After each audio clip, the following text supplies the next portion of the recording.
everybody. Welcome back to the Watchung Booksellers Podcast. I'm Marnie, and I'm here with Kathryn. Hi, Kathryn. Hey, Marnie. What you reading? Well, I am just about to head out on vacation, and I am old school, and I like a good travel book. We are going to Amsterdam and then to Paris, and I am reading travel books. I need a Rick Steves in my hand. Amazing. At all times. Amazing. Used to be Lonely Planet, moved on to Rick Steves. He's the best. Who doesn't love Rick Steves? I don't know. Crazy people. Yes. Yeah.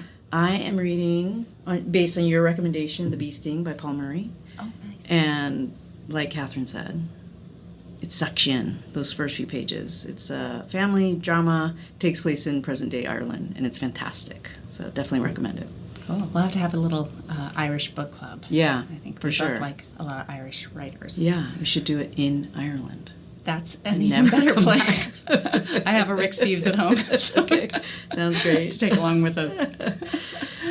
Boy. So the next couple of weeks, a bunch of people on our staff are going to be on vacation. So instead of our usual thematic discussions, we're going to air some of our amazing events that we had recently. So if you didn't get a chance to come, you can take a listen here and get a taste of what our events are all about if you've not been. Yeah, this week we're featuring an event we had about a month ago with Julia Phillips and Boo Trundle for the launch of Julia's latest novel, Bear. I mentioned reading this book in an earlier episode, and weeks later, I'm still thinking about it. It's still my favorite hand sell of the summer. And it's an Indie Next pick and a Watchung Booksellers July Book of the Month. So we were especially excited to launch her book in our store and to share this conversation with you. Julia Phillips is the author of the best-selling novels Bear and Disappearing Earth, which was a finalist for the National Book Award and one of the New York Times Book Review's 10 Best Books of the Year. A 2024 Guggenheim Fellow, she grew up in Montclair and now lives with her family in Brooklyn. Julia's work has been translated into 26 languages. She has written for the New York Times, The Atlantic, and the Paris Review, and teaches at Randolph College MFA program. She's also on the board of Crime Victims Treatment Center, a nonprofit that helps people heal from violence.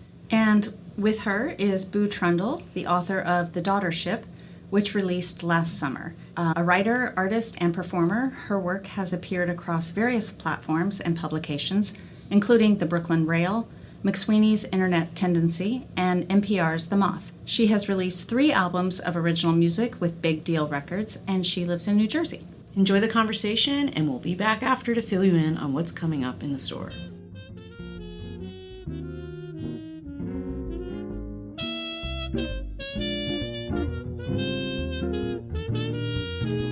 A line that was not in my bio was that I read pieces of The Daughtership while Boo was writing it, and a line that was not in your bio was that you read pieces of this book while I was writing it, because we're in a writing group together for many years. So it's very, very exciting for me to get to be here with you and to get to be here with all of you. I grew up in Montclair. I'm sure my New Jersey family who's sitting in the back there saying, she lives in Brooklyn with her family. Like, excuse me. What are we, chopped liver? But I'm so happy to be here. I have to say, I have not yet been to a high school reunion for one avoided reason or another, but I do feel that this is it. This is the reunion. This reunion of my dreams. And I'm really, really happy to be here with you.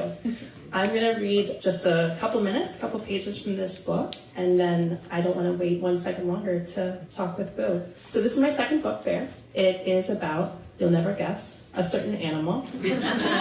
It's about a bear. But really it's about 2 sisters who live on this beautiful island called San Juan Island off the coast of Washington State. And they live in this gorgeous place that's a tourist destination, but they are born and raised there. They're having trouble making ends meet, and they don't love their lives. They're waiting for the day their lives are going to change. And then one day their lives do when this animal shows up at their door. So the section I'm going to read from the book is from that moment that he shows up. They woke the next day to a bear at the door. When the sisters were young, very young, they loved living on San Juan. Summers, the girls would go over to Lime Kiln and pass entire days on the bluffs watching for whales. Spotting them was like catching shooting stars. You couldn't focus on any one spot. You had to let your gaze go wide. Elena was especially good at it. She would jostle Sam's elbow and say, humpback. The tourists next to them, outfitted with binoculars, gasped, leaning close to try to learn her secrets. Elena pointed out the pods. Humpbacks, gray whales, minkies, porpoises rolling and leaping in the surf. gorgeous orcas with their dorsal fins sharp as blades. The girls' playgrounds were the stacks of driftwood on the beach. Deer peered at them from the hills. The sisters hid behind bleached logs and called out to each other. They dangled seaweed, salt-smelling from their fingertips. They stacked sticks to make shelters and crouched inside. Did they know then how little their family had and how precarious that their grip on that little bit was? They had no idea. Each evening their mother came home from the salon exhausted, stinking of solvents. Sometimes she would cough. But the girls didn't know yet, none of them knew, that the chemicals she inhaled were growing granulomas in her lungs, causing her lymph nodes to swell, narrowing her arteries. Their mother made them scrambled eggs or buttered noodles for dinner. She poured vegetables onto their plates. Canned peas, canned beets, canned corn. They told her what they'd seen on the island that day, and she oohed and ahed, making them proud as young queens. Their power went out some days in winter. Elena rubbed their mother's shoulders in front of the TV. The sisters crouched on the forest floor of their property, studying mushrooms, telling each other stories. They were heroines. They made magic. They were the girls at the center of a fairy tale, and they, along with their mother, would live in such bliss all their days. This was not a fairy tale. They were not faced with this beast on their step, brave. Sam woke up to the shock of a door slamming and Elena's scream. Hearing the tumult, Sam knew immediately, horribly, that Elena had found their mother dead. Sam had been bracing for that moment for years, but still it knocked her heart out of her chest. She couldn't breathe, couldn't think. She tumbled out of bed, hit the floor with both feet, and ran. Elena was in the front hall shaking. Sam was shaking too by then, coursing with dread and adrenaline, trying to prepare for whatever it was they would have to do. Their mother, their anchor. Where is she? Sam said. There's a bear. From behind her bedroom door, their mother was calling, Elena? Sam couldn't adjust. A fucking bear, Elena said. Oh my God. She pressed her hands to her face, covered her eyes, her trembling fingers stretched under her hairline, threading under the blonde strands. It's right outside. Their mother's door opened. She was repeating their names. Sam said, there's a what? There's a bear. Elena took her hands down. What do we do? Sam didn't understand. Her rational mind hadn't woken up yet, so the situation seemed incomplete, incomprehensible. She wanted to sit on the floor and have someone explain it to her. But Elena was hysterical. Turning to face their mother, Sam said, everything's okay. What happened? Their mother asked. She's hurt? Her fists were pressed to her chest. The collar of her shirt was low enough to expose the top of her catheter, her sternum pale and ridged with bone. Everything's fine, right? Sam looked to Elena, who kept shaking, turned back to their mother. We're fine. Elena just got a fright. Their mother didn't understand either. What happened? She got scared. Something outside. There's a bear outside, Elena said. A what? Exclaimed their mother. No, we're going to take care of it, Sam said. To their mother, but to Elena too, and to herself, because she did need assurance. She couldn't clear the awful vision of their mother found stiff in bed, their mother gone from them. She went over to hold their mother's thin arm. It was cool, but not cold. Not yet. Don't worry, we'll call the police. Animal control, their mother said. Animal control, Sam agreed. She squeezed their mother's arm, and their mother squeezed back, pulling Sam's hand toward her for a second, showing Sam she was still here. Sam said, go rest. As soon as their mother was back in her room, Sam said quick, what are you talking about, a bear?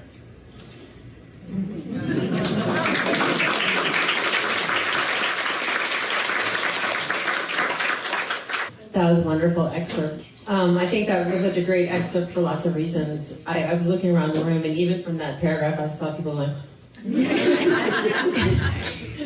this sort of natural fear of the wild and the situation where there's something wild outside of a very domestic, private space. I'm assuming most people haven't read the book, so no spoilers. You know, I have to be careful because it's a very suspenseful book, and I think also part of the reason it was such a great paragraph for you to read, or part for you to read, is that it's so well written. The language and the sentences, all the way down, to the very basic sentence level, is so beautiful. And at the same time, it's very suspenseful. And I really felt that in what you read. And also, you laid out a lot of the elements of the book that I think we'll talk about tonight. So the first one, and I also saw Julia speak on Tuesday night, which was cheating a little bit. I felt like I was reading the cliff notes because I did get some ideas.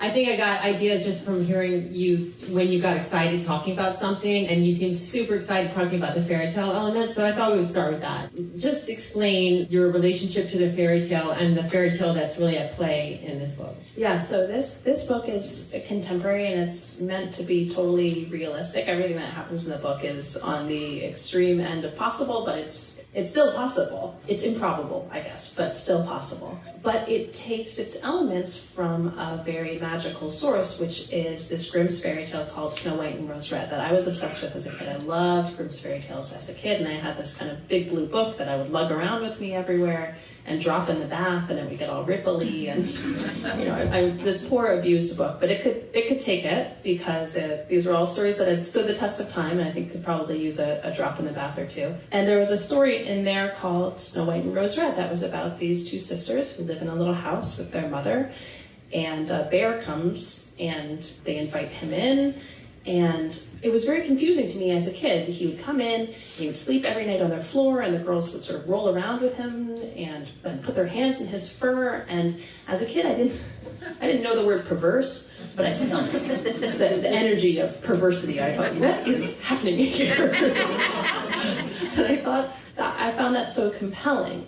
And the arc of that story, to me, doesn't cohere really or make sense. There's a dwarf, and there's treasure, and there's enchantment, and there are princes that they marry at the end, and it didn't really make sense, but those elements of the sisters and that animal compelled me over and over and over again. When I was a kid, I would try to rewrite it, and then this was sort of my big bite of the apple. When I came to this book, I really wanted to connect to what I had first loved about writing, what I first loved about storytelling, and the story that had stuck with me for so long. And so these are the sisters, this is the bear, there's their mother, but the story that I tried to make out of it was one that made more sense to me, or felt more like it could capture that energy in a way that, I don't know, cohered with my life, or made sense of my own experience, or funneled it into a different shape. That's very cool. I also had the luxury of being in a writing group with Julia, so I remember when you started the story. And I wanted to mention I looked in the acknowledgments, and you acknowledged thank you to 1,000 Words of Summer.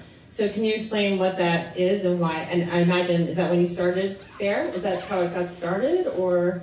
I don't think so. No, I think it had started before then, but it was always a big push part of it. It would always be a moment. So 1,000 Words of Summer this is a perfect place to talk about it, I feel like, in a bookstore. Indeed, I think there's probably not in this store, probably in the other store, 1,000 Words of Summer book on the shelf. It's this project by Jamie Attenberg, who's an incredible novelist and memoirist and literary citizen. And she has this email campaign called 1,000 Words of Summer, where for 2 weeks every June, she does this huge push where she says, okay, you're going to write 1,000 words every day for 2 weeks, which I don't know what folks' daily lives are like. Maybe there is some lawyers or copywriters in the audience saying 1,000 words, please. That's a single 15-minute burst for me. But I would say for me, 1,000 words is quite a lot. I don't know. It's pretty. Oh yeah. And it's a big push to write 1,000 words, and it's so inspiring to have these emails coming in saying you could do it, you could do it, and then it gives you a fifth of a manuscript. Very rough. I thought maybe it had fallen down from the skies, the bear book on your head a little bit. I thought that it sounds like it was sort of percolating in your consciousness since you were a child. But I remember when you started writing this book and you were just on fire, and you said the other night that the story just came to you and you just were writing. Somebody was asked a question the other night about the chapter lengths, because the chapters, some of them are very short, some of them are just one sentence. Can you talk about that, and how, to me, that says a lot about just the urgency and the ease with which the story came to you? Yeah, absolutely. I think all of these, 1,000 Words of Summer was very much part of this too. Exactly as you said, this kind of push to get the story out, but the story was already coming out so much. What the thing was that determined the shape of this? I wanted to be, it's funny, I think being in Montclair makes me think about the kid that I was and the teenager I was, and I really wanted to be a good writer. Paired with wanting to write and wanting to write stories always for me was wanting to be good at it and wanting people to be like, wow, I'm impressed. And those desires were really coupled, and it was hard for I really wanted to have a book published. I really wanted that book for people to like it, and then by extension, like me. You know, it was all sort of tied up with affirmation and validation in ways that were really gratifying when the affirmation and validation came, and really rough when they didn't. And I think after my first book came out, it was hard. I wanted to be even better. I was like, well, now I got told that I'm good, so now I have to be even better. And there was so much pressure on myself. They call it like the sophomore slump. I mean, it's sort of a known ailment, like your second of any, when you have a success with something. I mean, your first book was nominated for the National Book Award, and it was a bestseller, and there was a lot of pressure for the next book to be. I felt a lot of pressure. At least that, right? But I think I felt the pressure even before it came out. I think I always felt, not always, but for a long time had been giving myself that pressure. And when I started this project, it was after a tough time, professionally and creatively and personally, like in great part due to that pressure that I put on myself. And can we talk about that a little bit? We should talk about it. Because it's really quite a story, and I asked her before if we could talk about it, because it's something that's been so inspiring to me. You want me to tell it? Yeah, quickly, in brief? Okay, well, in brief. So when she sold Bear, and if I might get it wrong. I mean, when she sold Despairing Earth, it was a two book deal, and then when she submitted her second book to the editor, what happened? So it was a finished manuscript. It wasn't Bear. It was her second book, and it was a different book. And she submitted to the editor, like, here it is, delivering my novel. And what happened? And they said, this is not going to work. This is not going to be a publishable book. And I said, okay, yeah. I was crying. We all cried some. But she was not wrong. It wasn't. I didn't really understand. I knew with that project that there were problems that I wasn't able to get past at that time, in great part because I was like, it's got to be so good. It's got to be an excellent work of art. You know, this has got to be like better than anything I've ever done, and more ambitious than anything I've ever. So it was really sort of tight, the tension, and it really wasn't working.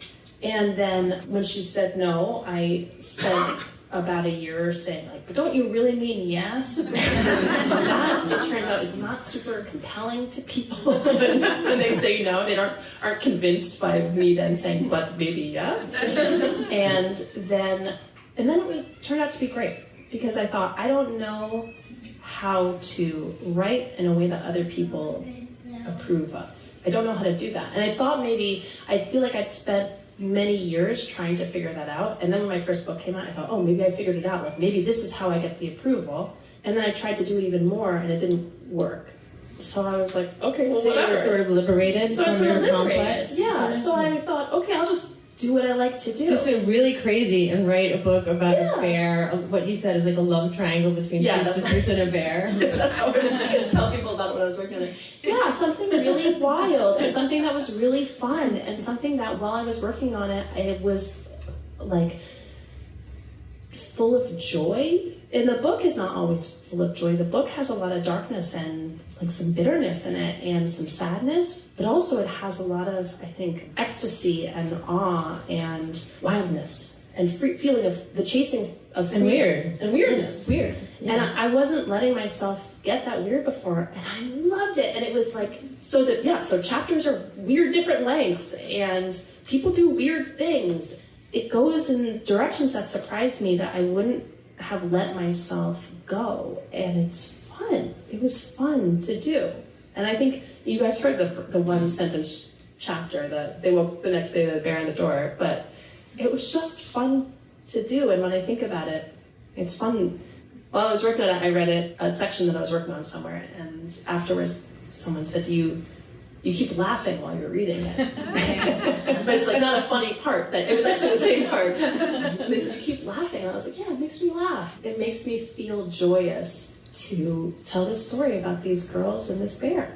Well, it's very magical, and I think that magic, I felt it when you were working on the book as well, because I would hear reports on how it was going, and there was this incredible elation and momentum, and it seems like a very simple, I think that's something that goes on in this book, that it's like a simple idea, but there's nothing simple about it, and it kind of expands from a simple idea. And because it's so simple, it has the ability to get extremely wide-ranging around the bear. It's like you said, there's 2 girls in a house with their sick mother, and there's a bear out there. And it's a simple idea, but it goes because of it goes to so many places. So in a way, hearing you talk about it, I'm getting feedback, so I'm just bringing the mic down. You guys can still hear me, right?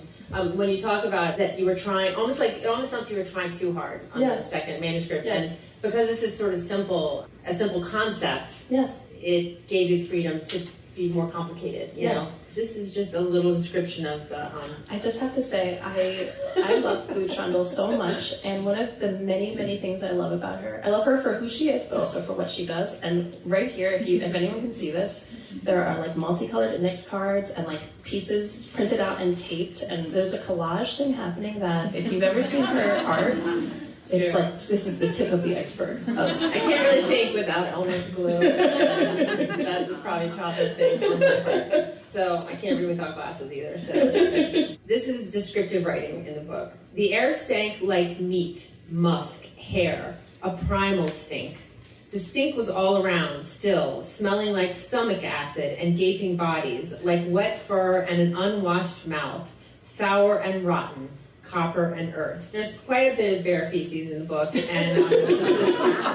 and just bear smell. And I had written disgust, like in the margins once, because there is this sort of psychosexual vibe going on, and one of the sisters is really into the bear, and one of the sisters is not, and obviously this is the one who's not into the bear. So I just was curious about that, about the physicality of the bear. And since we're talking about your writing process, like, how'd you do it? Like, how did you get into the bear so deeply? I listened to a lot of podcasts of survivors of bear attacks. Really? That is not the answer I thought.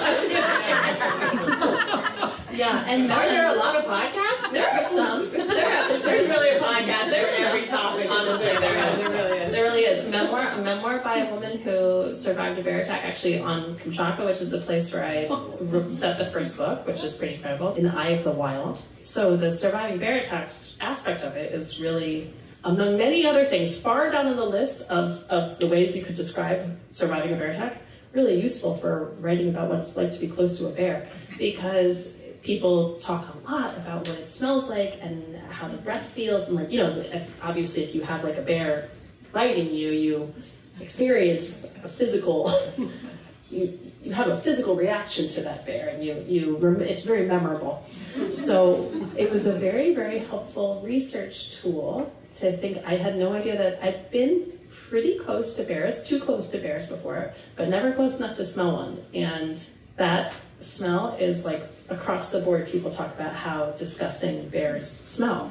Yeah, I never would have. I mean, I've never thought about it, but hopefully we never have an opportunity to test it.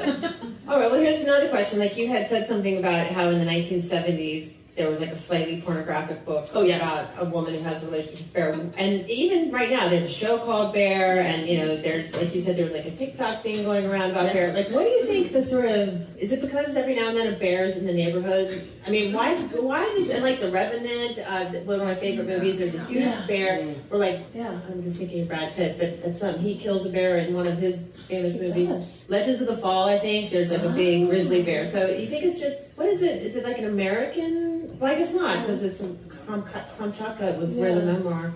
Yeah. Like, do you think the bear has some kind of symbolic meaning beyond? I think it has lots of symbolic meanings. Although I know it's Bear Week right now, and I know all of you are no, I mean, I made that up. For you, okay. For me, it's very deep on bears. For the show, The Bear, which I know all of you are like skipping your marathon of The Bear. It's really? It's nice. It's like a bear conflict. Yeah. Bear v. Bear. And a debate. Oh, turns out bears. Yeah. But I have ideas about that, but I don't know how across the board they are. I don't know how reflective they are. I think in a lot of our lives, we, especially in let's say right here, right now, like the people who are in this room, us, we are very safe, and we have made ourselves very secure. It's very unlikely that we're going to get attacked by a bear to the face. And so if we are finding situations where we're in sort of that sort of visceral, natural danger, shall I say, it's because we're seeking it out. We're seeking out a thrill. And I think there is a part of us that does seek it out sometimes. I think there is a part of us that loves an apex predator. I have to, like, for anyone who has lived through a dating app era, there's a lot of people on there who are posing with tigers. You know, this is like a very or holding big fish, I guess. But it's like a very established genre of dating apps to say, like, here I am with a baby lion, or people go gorilla trekking, people go, I don't know, they want to feed wolves. Like, we've manufactured a situation where we are on top of the food chain, and so we have like an awe and a thrill of, for a moment, feeling like prey again. For thinking like, there's the predator is in front of me and I am so small. And this reversal of how I usually think of myself, or the situation I usually find myself in, is a thrill, is an ecstatic thrill. Talking about ecstatic thrills, you mentioned the 1970 Canadian novel Bear by Marian Engel. Oh, it's also called Bear? I mean, why beat around the bush? Honestly. Let's call it which happens a lot in the, oh my god, I can't believe, sorry. My niece and nephew are here, and I just made a pretty dirty joke, so I'm gonna move on. Well, are they on tour with you? Because they were there. I know, you guys are awesome. They were there Tuesday night, and she was also cursing, so they came back for more. You know, they're here. That's true. Well, there's a lot of pretty pornographic bear sex in that book, and so I would out of print though. You have to buy this. You can track it down. It's from like Europa edition. You know, it's from a small publisher now. If when you read this you think, I'm loving the psychosexual dynamic, but I could really use more bear sex, do I have a book recommendation for you?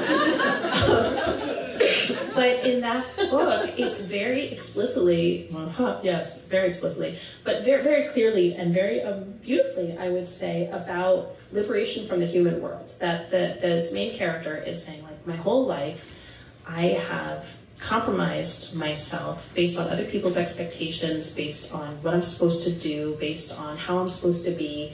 I have been restrained, I have been good, I have tried hard, and now I'm just going to do whatever I want. And this relationship with this animal is allowing me access to this sort of natural wild within, which I think is beautiful, a beautiful thing to be inspired by. Although I feel pretty sure I would not recommend her method for that. Don't try this at home. Don't try that at home, or anywhere, or in the woods. Don't try it anywhere. Yeah.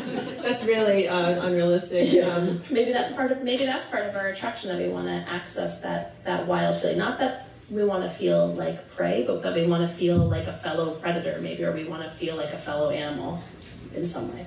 Well, let's use that as a segue to talk about Elena and Sam, because that is definitely at play with, these are the two sisters, Elena and Sam, and there is this comfort and safety inside their home, but also a real sense of oppression. Mm-hmm. They're very much trapped, not just in their house, but in their life, and really the bear almost represents, at least for one of the sisters, a magical, I think I pulled one of my excerpts. I'll just read this. Elena was right. What was going on here was exceptional. A fairy tale creature stepping out of the trees. Elena herself was special. Their whole family was not like any of the neighbors they'd known. It made a certain fundamental sense that different things that could not be related to by others, would happen to them. So can you talk about that a little bit, that sense of not just, why they're special and why this would happen to them?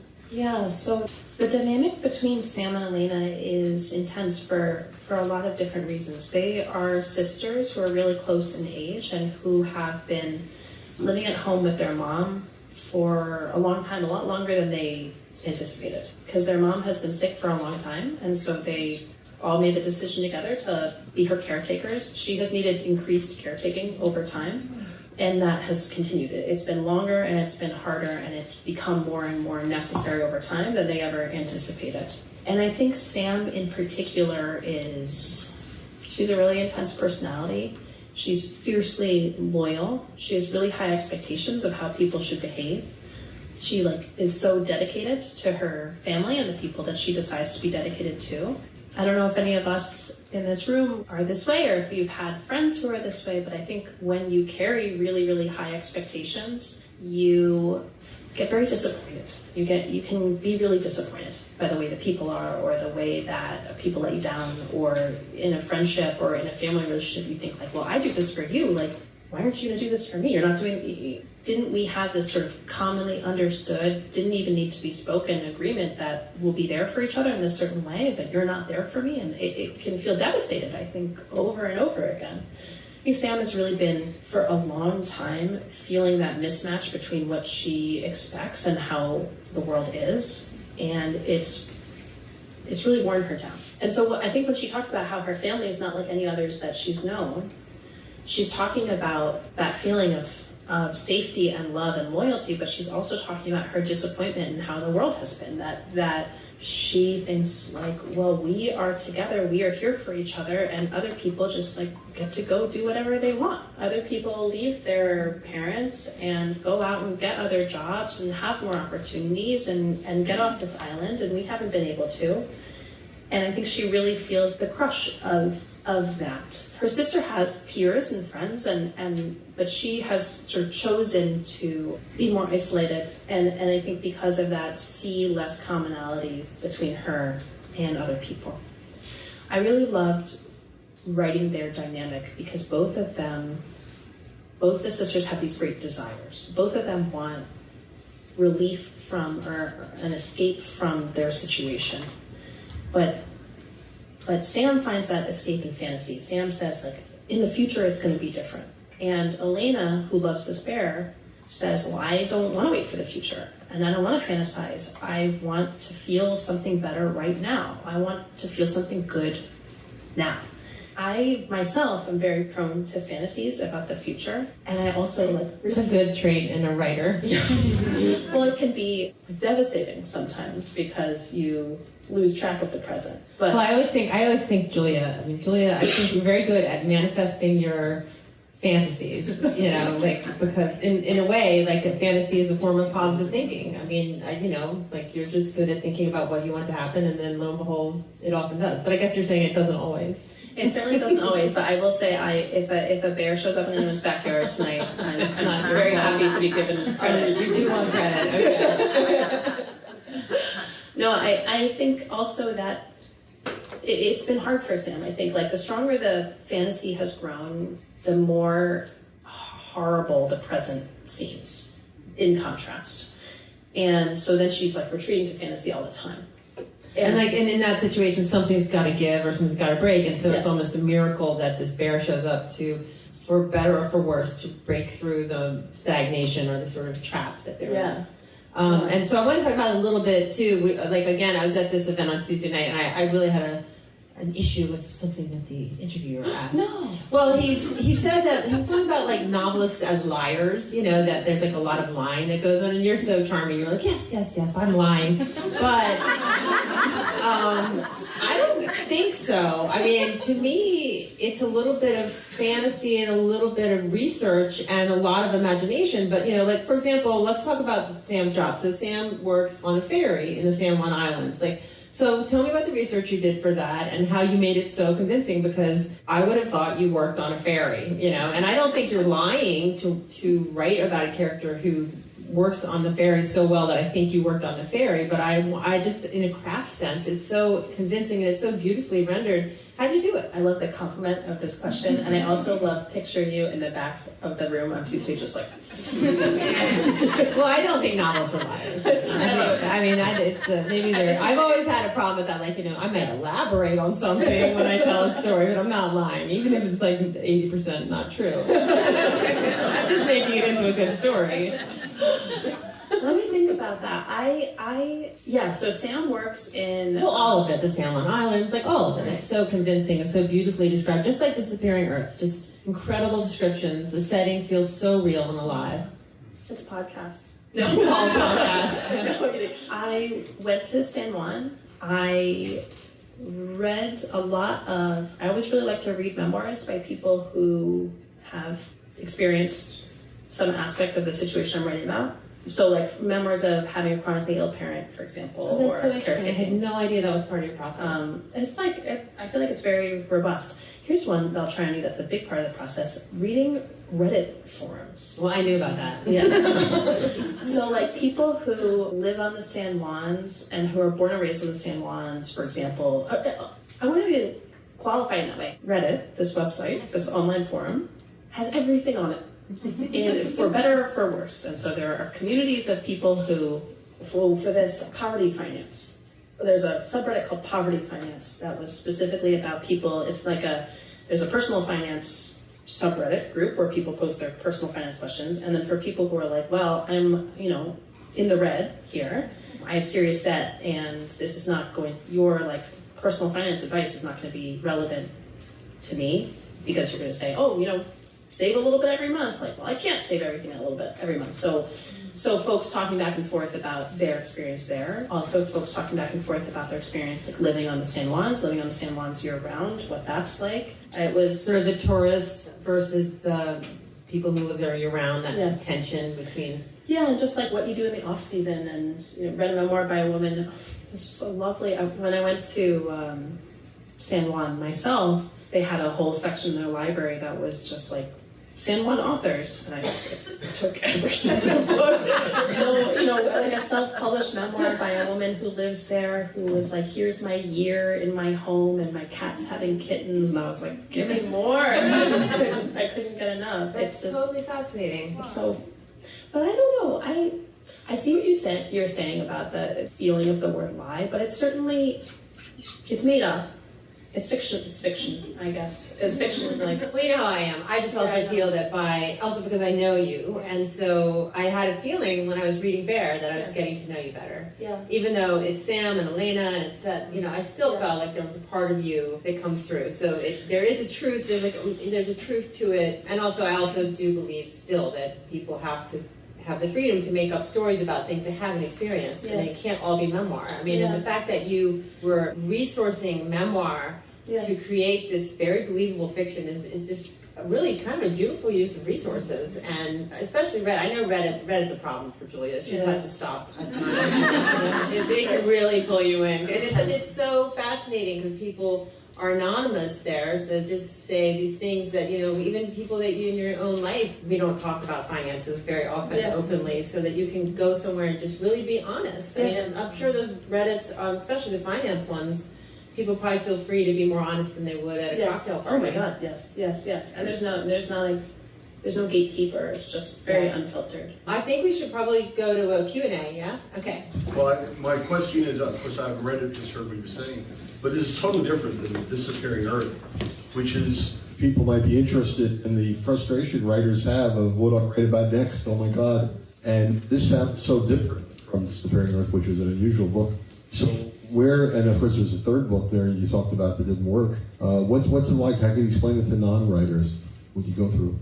Like where the idea comes from. Where the idea comes from? There's a really brilliant writer named Christine Scott, who's a short story writer and has written novels before, and she said once that it really resonated with me when I heard her say it. She was like, you only have like two things that you write about, and then you just write about those forever. So she was like, so I always write about mothers, and that's all I write about, and no matter what I do, that's what I'm writing about. And I thought, yeah, me too. Not about mothers. Mom, sorry. But I feel that what I want to write about is about women and about danger, like the feeling of threat or being endangered, and about survival, like what survival looks like, and how it happens. And so in structure and in setting and, in scope maybe, this is a very different book than Disappearing Earth was. It also feels to me to be totally the same. It feels like it's about the same things. It has a similar sense of isolation, and it's like the flip side of the coin. I always say to myself when I'm talking to myself in the shower about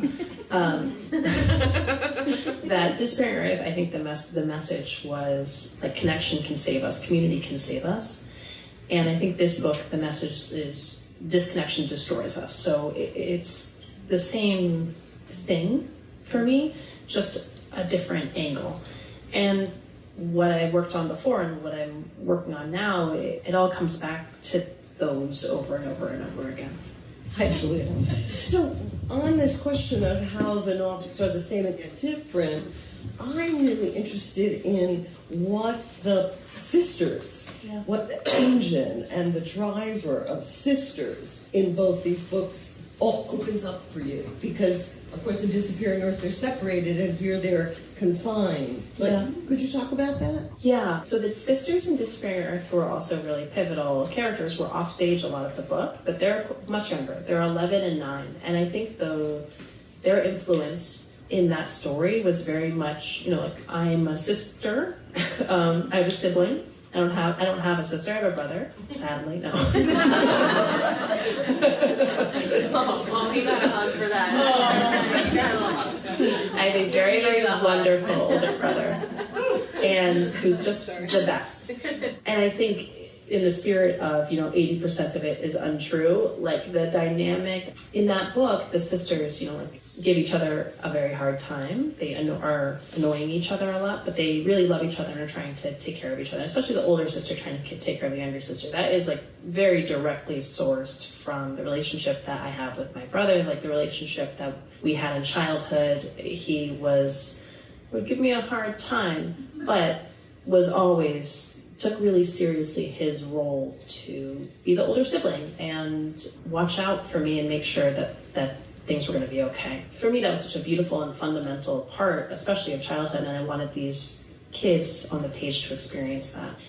The sisters in this book are older. They're in their late 20s, and they have that sibling, older sister, younger sister dynamic, but they also have, I think, a dynamic of old friends who are also this is the section like the old friends who love each other so much, have been through so much together, know each other, they think in some ways better than anyone. Like, I know you so far back, and also don't know each other in the present maybe, or haven't checked in with each other, or they live together, they see each other every single day, they talk every single day. Their paths have diverged in ways that they haven't noticed, and it doesn't mean they don't love each other or that they're not completely dedicated to each other, but how they see each other they're not aligned anymore in the way that they once were, which I think happens with siblings too. But I thought about best friendship when I was working on this, and the expectations and the loyalties and the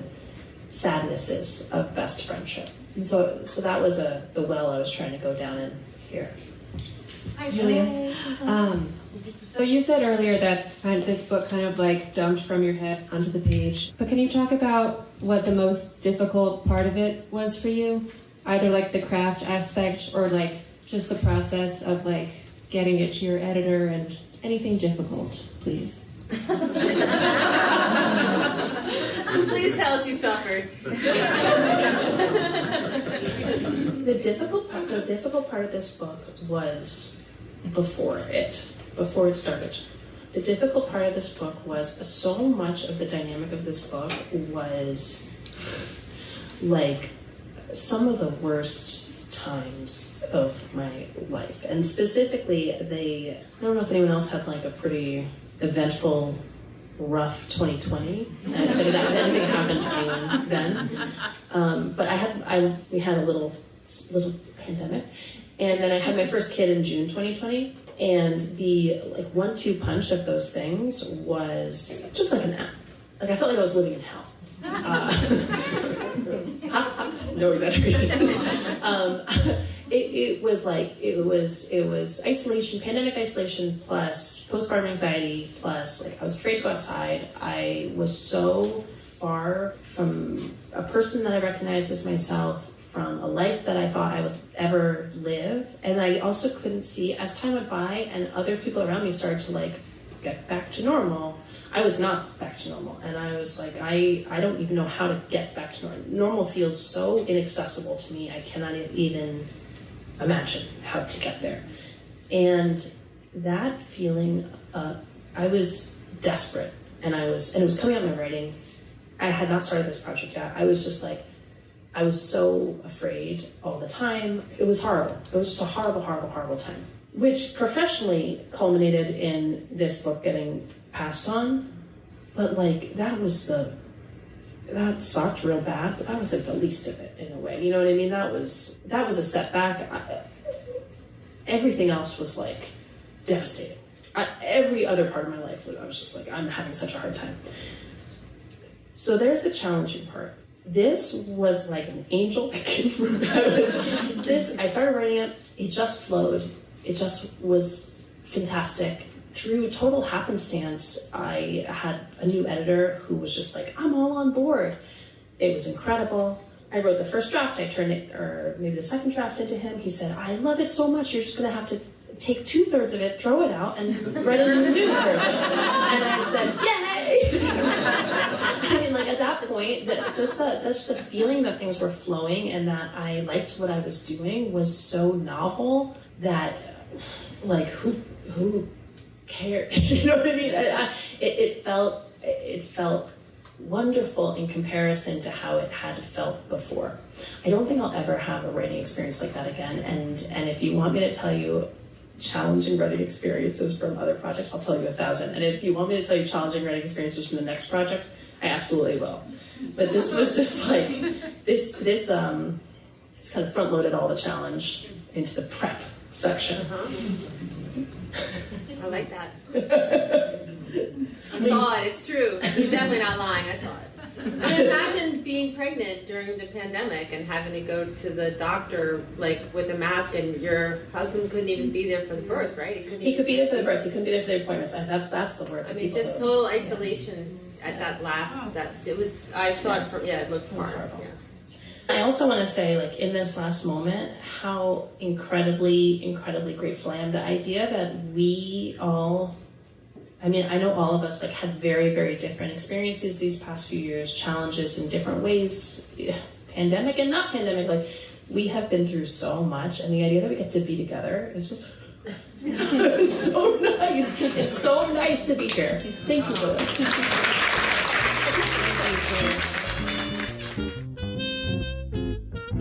Thanks again to Julia and Boo for this in-store event. Listeners, you can find their books and all of the books they mention in our show notes and at watchungbooksellers.com. We are currently firming up our fall calendar, but mark down Tuesday, September 10th for the launch of Ian Fraser's newest book of essays, Paradise Bronx. He'll be in conversation with his New Yorker colleague, D.T. Max. And on Saturday, September 14th, we're hosting a signing event with Laura Dave, best-selling author of The Last Thing He Told Me. She's launching her latest novel, The Night We Lost Him, and if you get tickets through us, you can get your copy before it even releases. You can find out more about all of our upcoming events in our newsletter, show notes, and at watchungbooksellers.com. The Watchung Booksellers Podcast is produced by Kathryn Counsell and Marnie Jessup and is recorded at Silverstream Studio in Montclair, New Jersey. The show is edited by Kathryn Counsell and Brie Testa. Special thanks to Timmy Kaleni and Derek Mathias. Original music is composed and performed by Violet Mujica. Art and design and social media by Evelyn Moulton. Research and show notes by Caroline Shurtleff. Thank you to the staff at Watchung Booksellers and the Kids Room for all their hard work and love of books. And thank you for listening. If you enjoy the show, please like, follow, and share it. You can follow us on social media at Watchung Booksellers. And if you have any questions or ideas, you can reach us at wbpodcast@watchungbooksellers.com. We'll see you next time. Until then, for the love of books, keep reading.